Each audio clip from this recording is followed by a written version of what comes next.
പൊന്നാനിയിലെ പൊതുജനങ്ങളെ പാടെ നിരാശയാക്കുന്ന ബജറ്റ് എന്ന് യു മുനീബ്. നാടിന്റെ പ്രാഥമിക ആവശ്യങ്ങൾ പോലും പരിഗണിക്കാത്ത budget. Bridal craft the wedding mall, Pan Bazar, Tirur. നഗരസഭയിൽ 2026-27 വർഷത്തേക്ക് അവതരിപ്പിച്ച ബജറ്റിൻ്റെ കണ്ടൻ്റാണ് ഈ കാണുന്നത്. ഇതാണ് ബജറ്റിൻ്റെ കണ്ടൻറ്റ്.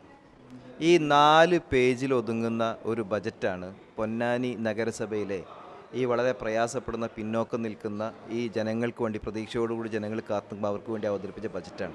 ഇതൊരു തട്ടിക്കൂട്ട് ബജറ്റാണ്. കുറേ പേരുകൾ കിട്ടുകൊണ്ട് കുറേ പദ്ധതികൾ അവതരിപ്പിക്കുക എന്നതിനപ്പുറത്തേക്ക് ഇതൊന്നും നടപ്പിലാക്കാനുള്ള ഒരു പ്രായോഗികതയും ഇല്ലാത്ത ബജറ്റാണ് ഇവർ അവതരിപ്പിച്ചിട്ടുള്ളത്. നമുക്കറിയാലോ, കേരളത്തിൽ സ്റ്റേഡിയം ഇല്ലാത്തൊരു മുനിസിപ്പാലിറ്റിയാണ്, ഒരു ഫിഷ് മാർക്കറ്റ് ഇല്ലാത്ത മുനിസിപ്പാലിറ്റി, അറവുശാല ഇല്ലാത്ത, പച്ചക്കറി മാർക്കറ്റ് ഇല്ലാത്ത, മാലിന്യ പ്ലാന്റ് ഇല്ലാത്ത, അടിസ്ഥാന സൗകര്യങ്ങളില്ലാത്ത ഒരു മുനിസിപ്പാലിറ്റി ഏത് കാലത്താണ്?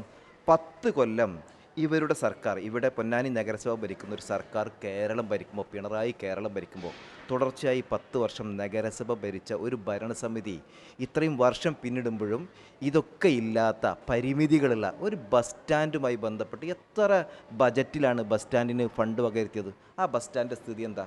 ബജറ്റിൻ്റെ ഫോട്ടോയിലല്ലാതെ പദ്ധതികളിലൊന്നും, ജനങ്ങൾക്ക് ഉപകാരപ്പെടുന്ന രീതിയിൽ ഈ പദ്ധതികളിലൊന്നും ഈ ബജറ്റ് പ്രഖ്യാപനം നടപ്പിലായിട്ട് കാണുന്നില്ല. അതാണ് വർഷങ്ങളായിട്ട് നമ്മൾ കണ്ടുകൊണ്ടിരിക്കുന്നത്. അതിൻ്റെ ഒരു തുടർ പതിപ്പാണ് ഇവിടെ ഉണ്ടായിട്ടുള്ളത്.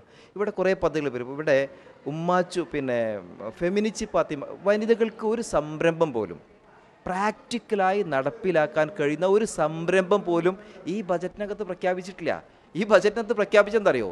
ഈ സംരംഭങ്ങൾ വിജയിപ്പിക്കുന്ന ആളുകൾക്ക് ഫെമിനിച്ചി പാത്തിമ അവാർഡ് കൊടുക്കുന്നതാണ്. ഈ പൊള്ളയായ ബജറ്റ് അവതരിപ്പിച്ച ഈ നഗരസഭയ്ക്ക് കേരള സ്റ്റോറി അവാർഡാണ് ഞങ്ങൾ കൊടുക്കുന്നത്.